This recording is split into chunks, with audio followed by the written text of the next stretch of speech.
Estamos con comunicación con el padre Jorge García Cuerva. Padre, ¿cómo le va? Quique Mayorén, Carlos Montero, saludamos de este lado de Grita, en Radio Rebelde. ¿Cómo está? Muy bien, ¿cómo están ustedes? Buen día para todos.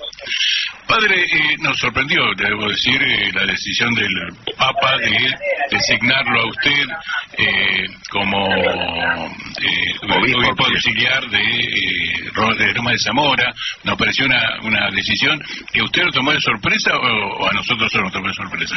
No, por supuesto que a mí primero, ¿no? En general, por supuesto, nosotros nos enteramos unos días antes. A mí el nuncio apostólico, que como el embajador del Papa en la Argentina, es el que me informa de esto unos días antes, y por supuesto que me sorprendió, me desbordó, me emocionó, me descolocó, todo junto, ¿no?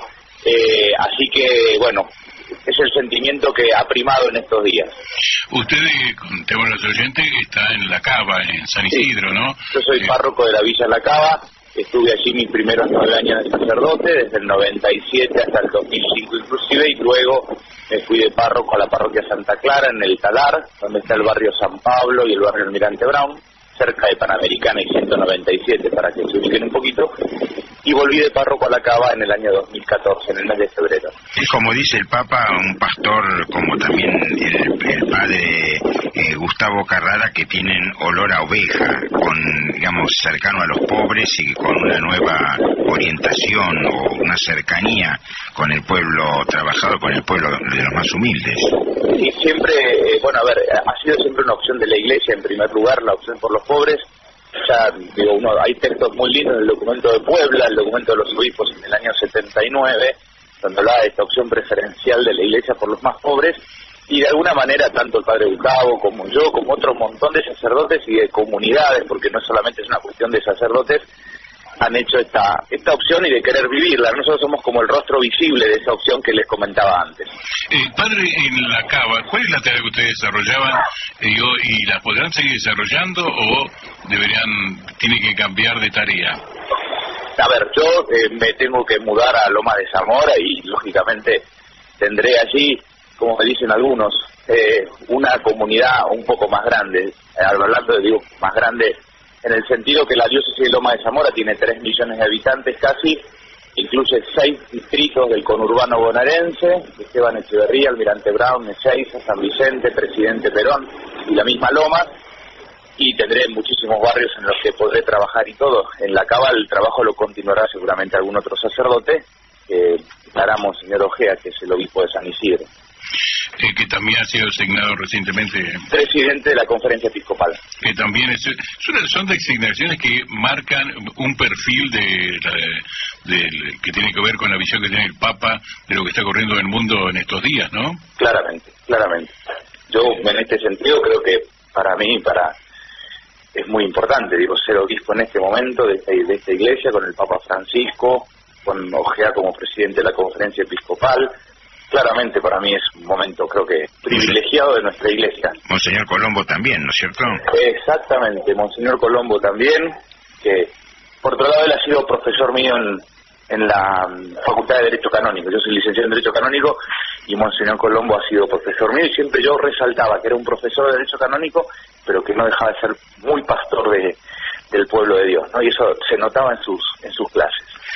Sí, padre, quería preguntar sobre, también en este momento, es un momento importante, está en este momento el Papa Francisco con dirigentes sindicales de todo el mundo, pero fundamentalmente con argentinos en un momento pero tan difícil para el pueblo trabajador, para el pueblo humilde, para los sectores medios también en la Argentina.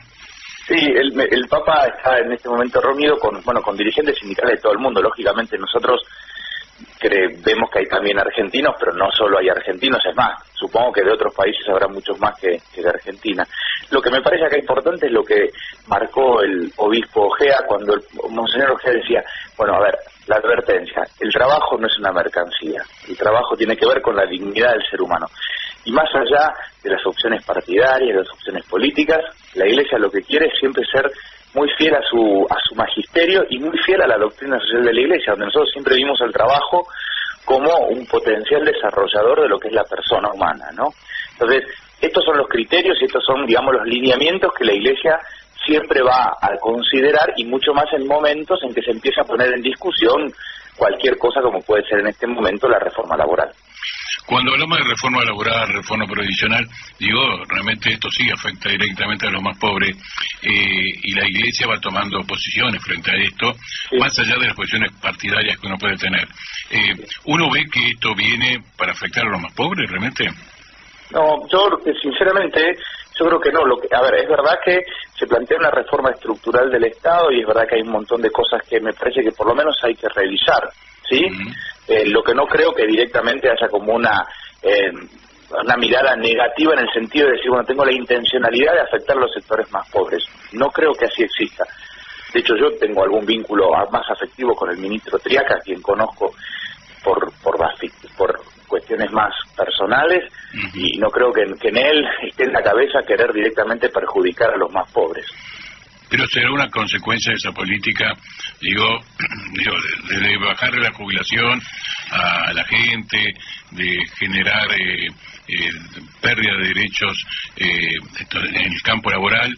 Digo, esto es las consecuencias no queridas por ahí pueden ser, ¿no? Y por eso digo, me parece que son temas que hoy están en discusión, me parece que está bien que estén en discusión y me parece bien que la Iglesia advierta sobre esto, que no mire para otro lado, que diga, ojo con esto, el trabajo no puede ser mercancía, ojo con esto, siempre la opción tiene que estar con los más vulnerables y el Estado tiene que estar del lado de los que más sufren. Entonces, esa es la misión nuestra.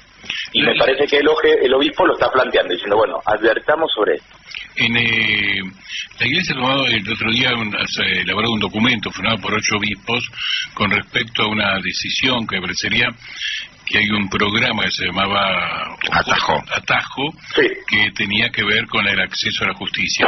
Sí. Usted que conoce a la gente en estas ubicaciones tan desprotegidas en muchos casos, ¿cree que también esto va a afectar el acceso a la justicia de parte de los sectores más postergados? Sí, pero justamente fíjense que frente a este documento y esta advertencia de los obispos ha habido como muy buena receptividad, en el sentido de que si efectivamente se iba a suspender este programa, ahora están diciendo, bueno, no, vamos a revisarlo, ¿sí? Que esto es lo que me parece bueno, ¿no? Que la Iglesia pueda advertir sobre cuestiones que pueden pasar y se frenen y digan, bueno, a ver, nos equivocamos, no está bien, bueno, medimos las consecuencias de esto y cambiamos. Esta decisión a veces del Papa de postergar la venida. Una pregunta previa. Hace poquitito estuvo Sánchez Orondo acá. Sánchez Orondo cubre una función muy cercana al Papa y se ha reunido con dirigentes obreros también, manejando este temor de que esta modificación de la legislación afecta a los trabajadores. Este gesto del Papa de que Sánchez Orondo esté en Argentina es muy también importante, ¿no? Que lo haya enviado.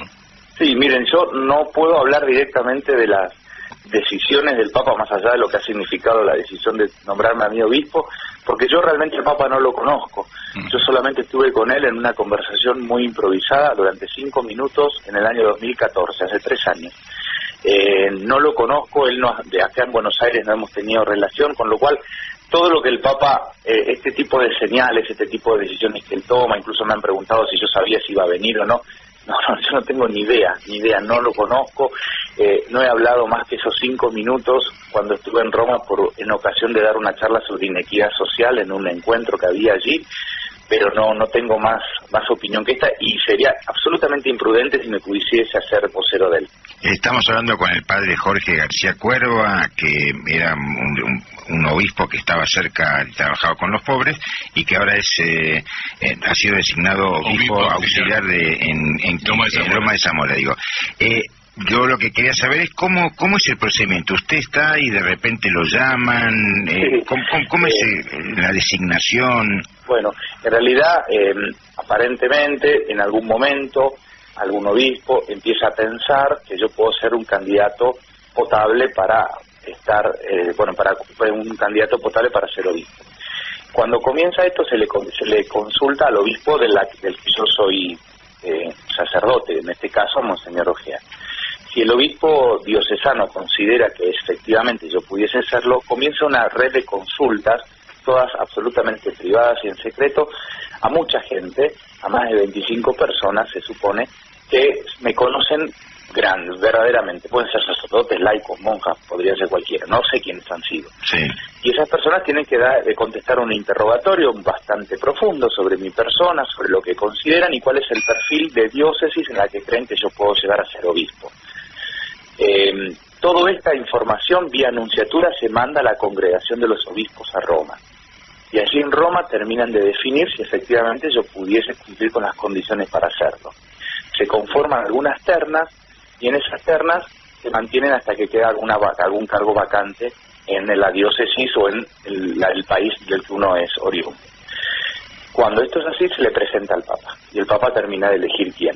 Mucho más en Argentina, que de alguna manera él conoce a las diócesis, claro, conoce a los candidatos, ¿no? O sea que esto es una red de consultas que seguramente, y por lo que me dicen, viene hace muchos años.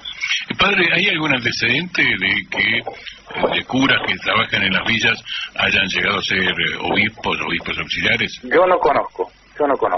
Digo, eso es un fuerte cambio de un papa, más allá de todas estas investigaciones que ha hecho, sí, que eligiera a alguien como ustedes dos, como Gustavo Carrara y usted, para designar los obispos auxiliares. A Gustavo Carrara, claramente es toda una señal también, ¿no? Cuando el Papa habla de la iglesia cercana, de la iglesia pobre para los pobres. Creo que eso es, nosotros somos el rostro visible de una iglesia que el Papa está proponiendo al mundo. Hay otra iglesia, cuando uno ve, yo le cuento un detalle. Yo fui a una iglesia y no encontré, había una foto de un papa anterior y no estaba la foto del papa actual. Le pregunté al cura, digo, sí, ¿no hay una foto del Papa Francisco? Me miró, me sonrió y se fue. Digo, ¿hay dos iglesias en Argentina? ¿Dos? No, hay una sola iglesia. Sí. No, hay una sola iglesia. Podremos tener mayor o menor afinidad con el magisterio de uno u otro papa, pero no hay una sola iglesia.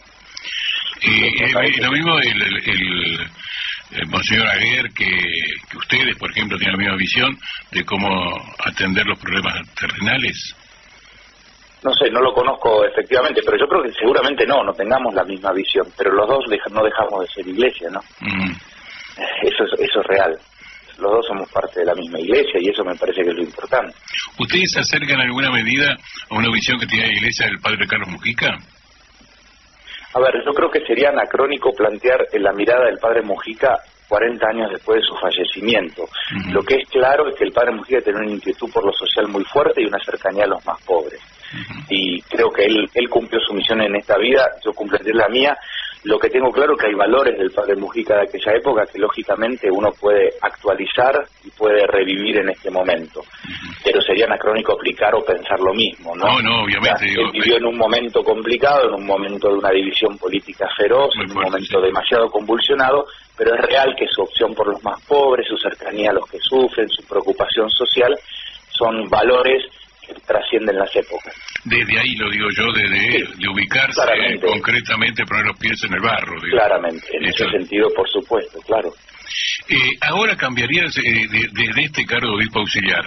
Sí. ¿Usted va a seguir metiendo los pies en el barro?